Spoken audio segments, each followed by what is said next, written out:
Bien, entonces como les venía diciendo, vamos a trabajar en este caso en la sesión número 3, perdón, en la sesión número 4, el tema de la resistencia, en este caso andina, o más bien conocida como los incas de Vilcabamba, ¿no? Entonces, todo comienza con, en este caso, el asesinato de Atahualpa por manos de los españoles. Ahora, posteriormente a ello, los propios españoles impusieron a un gobernante muy allegado a sus intereses, quien fue Toparpa.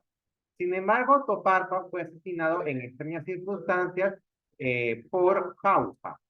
A raíz de esto, en este caso, empieza una serie de, un periodo de resistencia de las huestes que quedaron incas, que duró un aproximado de 40 años, ¿no? Empezando por Manco Inca, quien fue hermano de Atahualpa e hijo de Huayna Cápac.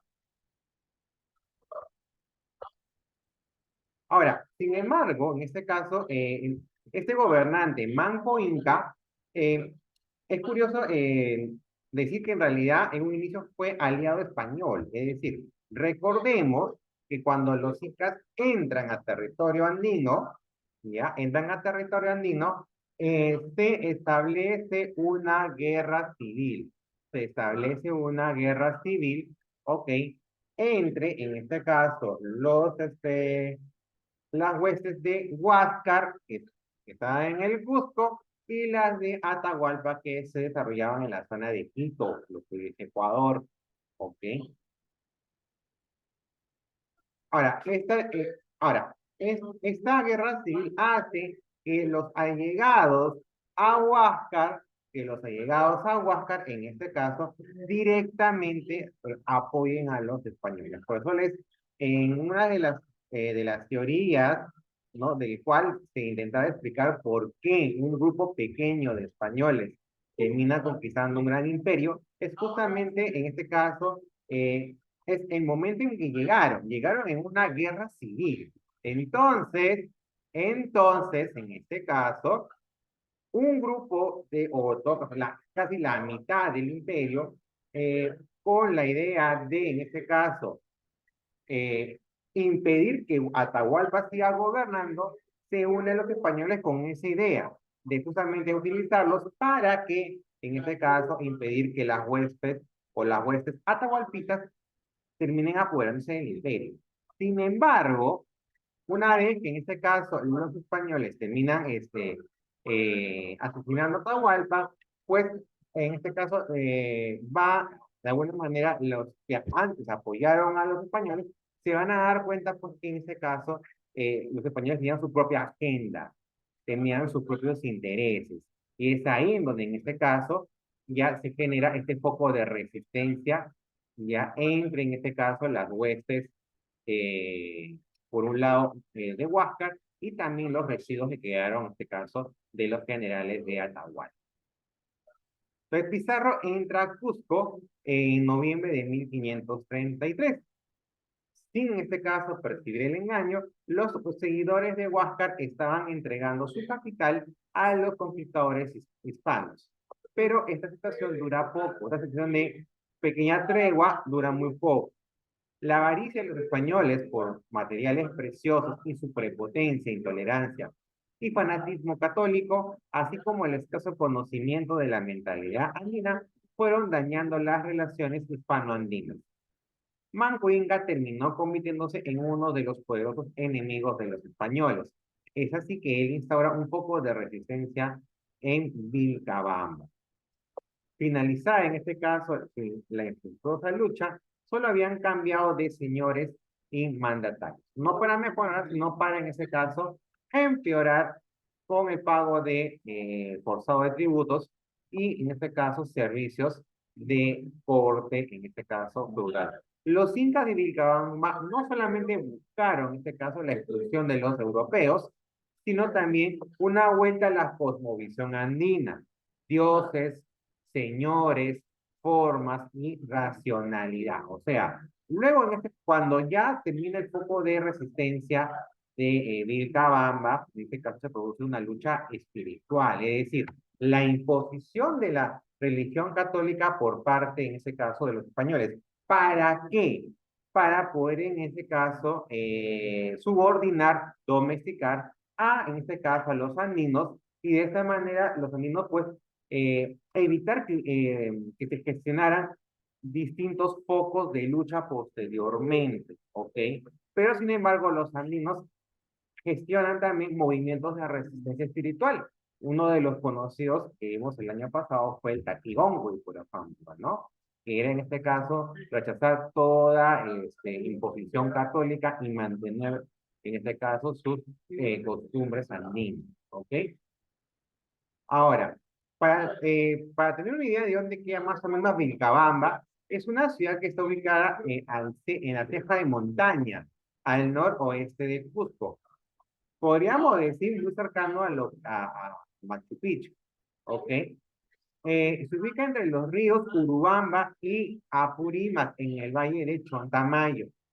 Los restos de esta ciudad fueron explorados por primera vez en 1976 por una expedición dirigida por el historiador Edmundo Guillén. ¿Quiénes fueron los que gobernaron en este periodo de 40 años? Manco Inca entre 1538 a 1544, Zairi Tupac entre 1544 a 1557, Titu Cusi Yupanqui entre 1557 a 1571 y Tupac Amaru I entre 1571 a 1571. ¿Cómo se desarrolló la resistencia de Vilcabamba? Habían adoptado distintas estrategias políticas y militares, donde combinaban la guerra y la diplomacia. Es importante señalar que las aspiraciones religiosas nativistas desempeñaron un papel ideológico vital en las circunstancias militares y en sus conspiraciones insurreccionales. Los incas de Vilcabamba se mostraron bastante receptivos al bagaje cultural hispánico, incluso en sus fases más militares. Bueno, sobre todo porque de alguna manera hay una ventaja militar. Por ejemplo, no rechazaron el uso de símbolos invasores o en todo caso, por ejemplo, el uso de caballos y armas que servirían para mejorar la eficacia militar. De este hecho, se deduce que en las bases de resistencia no existía una pérdida de identidad de los andinos, sino más bien el deseo de continuar poseyendo el poder político, recuperar el control de los territorios y también de esta manera expulsar a los conquistadores. Luego de la muerte de la captura y muerte de Atahualpa, en este caso, no, en el mando lo siguió oficialmente Manco Inca, ¿no? En un primer momento, Manco Inca se llega a convertir como una especie de títere de los españoles. Pero luego este Inca se da cuenta de las verdaderas intenciones de los españoles y escapó al noroeste de Cusco, específicamente a la selva de Vilcabamba. Manco Inca organizó incursiones que perturbaron las rutas comerciales europeas y también hostigaron a las etnias aliadas de los conquistadores. Ojo, mucho de la victoria de los españoles es producto a sus alianzas con distintas etnias andinas. Entre los, en este caso, principales etnias que apoyaron, en este caso, a los españoles, están los huancas, están los chapoyas, están los cañaris, por ejemplo, entre otras. Es por eso que en este caso las fuerzas se igualaron. ¿Ok? O sea, no es que fueron 100 españoles que vencieron a más de 1 millón de andinos, no, eran un puñado de españoles más etnias aliadas que se llegaron a enfrentar a los ejércitos andinos.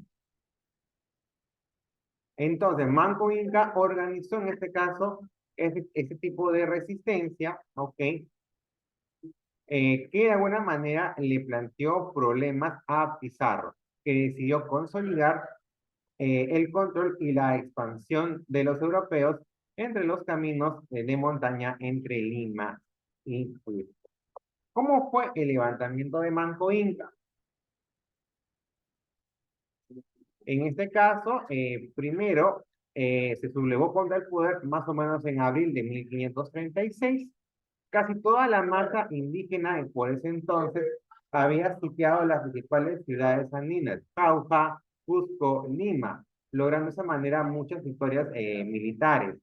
Cusco estuvo a mano de los rebeldes durante semanas y su bastión fue, en este caso, la fortaleza de Sacsayhuamán, que está ubicada en las afueras de la ciudad. Mientras tanto, Lima era atacada por Quisuyupanqui, quien posteriormente moriría en combate ante el embate de Pedro Martín de Silicio. En Cusco, con apoyo de los almagristas que retornaron de la fallida conquista de Chile y de indios auxiliares, los españoles recuperaron la mayor parte de los territorios tomados. En Sacsayhuamán murieron muchos combatientes, entre ellos un guerrero inca que la tradición ha llamado Cahuiri, y Juan Pizarro, o sea, también murió uno de los hermanos de Francisco Pizarro.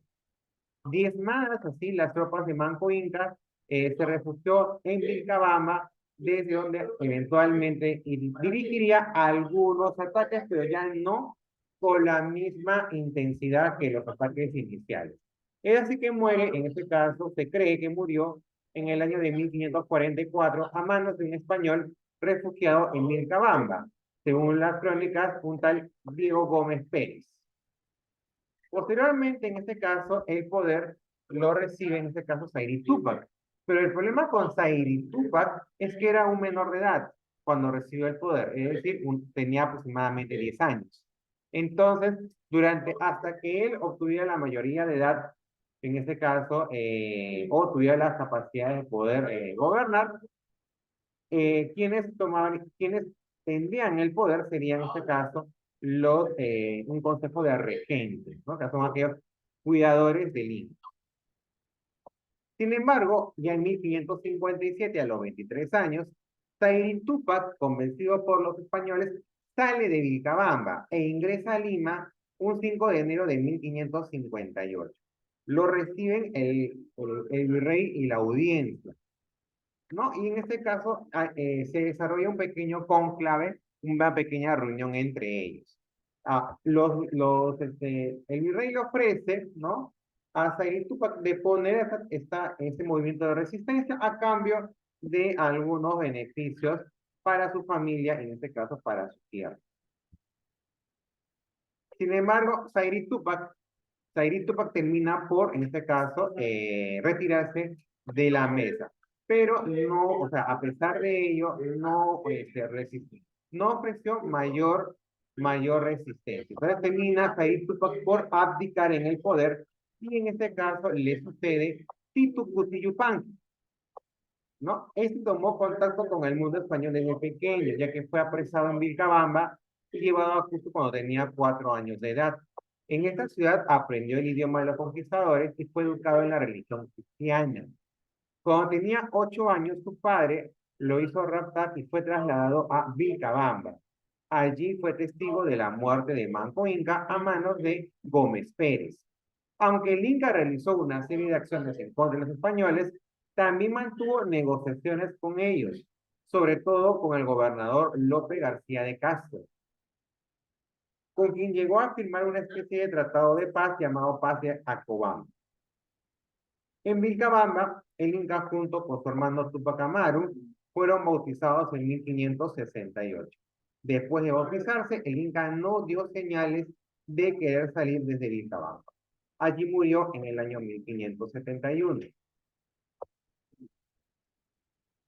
En el levantamiento, por ejemplo, de Tito Cusi Yupanqui, se dice que convocó a antiguos enemigos del Tahuantinsuyo, como los habitantes de Jauja y de Huancay, o sea, cosa no menor, porque normalmente siempre los huancas, por lo general, habían seguir, mejor dicho, fueron hostiles contra los incas en mucho tiempo de su gobierno. El movimiento de Titu Cusi Yupanqui se relacionó con el movimiento del Taquioncoy, que le decía, ¿no? El movimiento de resistencia espiritual, de rechazo de todo tipo de elementos europeos para mantenerse en este caso con en el plano, en la cosmovisión andina.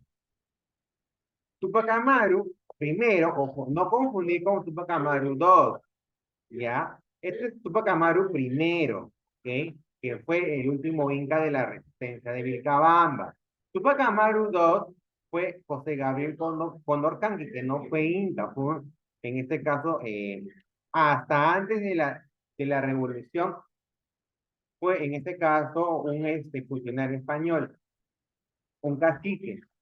Pero él después, cuando se quiere revelar ante la autoridad del virrey, es que es a partir de ahí es donde toma el nombre de Tupac Amaru, pero en este caso le agrega en este caso el número 2, porque él es el segundo que continúa en este caso el nombre. Ojo, no confundir ya Tupac Amaru primero con Tupac Amaru 2, que ya lo veremos posteriormente.